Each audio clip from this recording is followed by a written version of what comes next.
जय श्री कृष्ण दोस्तों, मेरे YouTube चैनल कृष्णा जी के भरोसे में आपका स्वागत है।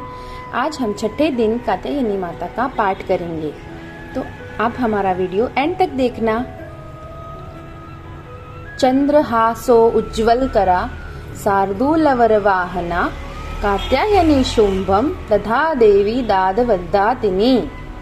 माँ दुर्गा के छठे स्वरूप का नाम कात्यायनी है। ये महर्षि कात्यायनी की कठिन तपस्या से प्रसन्न होकर उनकी इच्छा अनुसार उनके यहाँ पुत्री के रूप में उत्पन्न हुई थी।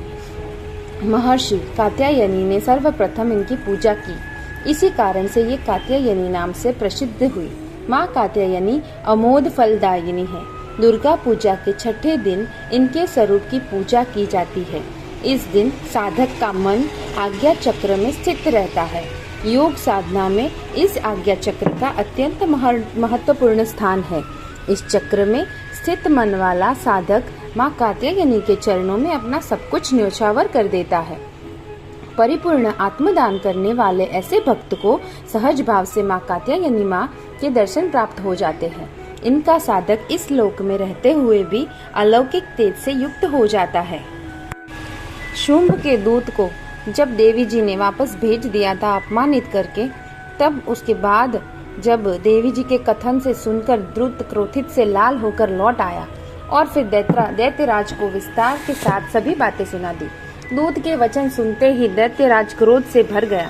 दैत्यों के सेनापति धूम्रलोचन ने बोला, हे धूम्रलोचन, तुम शीघ्र अपनी सेना के साथ वहां जाकर उस दुष्टा को केसों से पकड़कर बलपूर्वक घसीटते हुए यहाँ ले आओ। उसकी रक्षार्थ यदि कोई भी वहाँ दूसरा उपस्थित हो, चाहे वह देवता, यक्ष, गंधर्व कोई भी हो, उसे मार डालो। ऋषि बोले। आज्ञा पाते ही धूम्रलोचन दैत्य 60,000 असुरों की सेना लेकर शीघ्र चल पड़ा।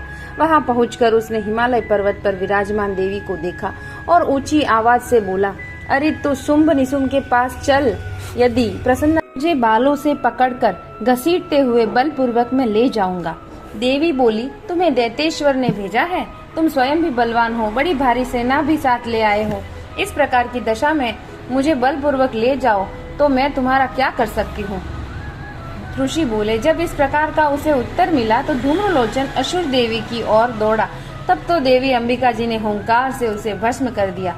फिर तो असुरों की क्रोध में आई हुई बड़ी सेना तथा अंबिका जी के एक दूसरे पर तीक्ष्ण बाण, शक्तियां, फरसे आदि बरसाने आरंभ कर दिए गए।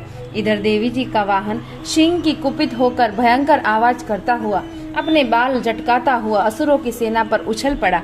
उस सिंह ने कुछ असुरों को पंजों से मार डाला और कुछ एक को तो अपने जबड़ों से तथा कई एक महाअसुरों को नीचे पटककर वह दांतों डाढ़ों से विदीर्ण करके मार डाला। कितने एक दैत्यों के नाखूनों से पेट फाड़ डाले, कितनों ने एक दैत्य को तल प्रहार एक अनेक सिर धड़ और अलग कर डाले और अन्य ने अन्य की भुजा सिर आदि छिन्न भिन्न कर दिए। कितनों ने तो पेट फाड़ फाड़ कर गले के बाल फटकारते हुए सिंह ने रुधिरापान किया। अत्यंत कुपित हुई देवी जी के वाहन बलवान सिंह ने क्षण भर में दैत्यों की सेना मार डाली। देवी जी ने उसे असुर धूम्रलोचन को मार डाला। देवी जी के वाहन सिंह ने सारी सेना का नाश कर दिया। शुंभ ने जब यह सुना तो उसके क्रोध का पार न रहा और उसके होंठ कांपने लगे। झट शुंभ ने चंड तथा मुंड को दोनों दैत्यों को आज्ञा दी कि हे चंड मुंड, तुम दोनों बड़ी भारी सेना लेकर वहां पहुंचो। उसे जल्दी ही यहाँ लाओ। उसे सेना लेकर खींच कर या बांध कर ले आओ। यदि उसने युद्ध करना हो तो युद्ध करो। सभी प्रकार के अस्त्र शस्त्र से सारे असुर मिलकर उसे मार डालो। उसे दुष्टा से मर जाने पर एवं सिंह के भी मारे जाने पर जिस दिशा में भी अंबिका पड़ी हो, उसे बांध कर अपने साथ शीघ्र ही ले आओ। तो आज हमारा छठा पाठ पूर्ण हो गया है।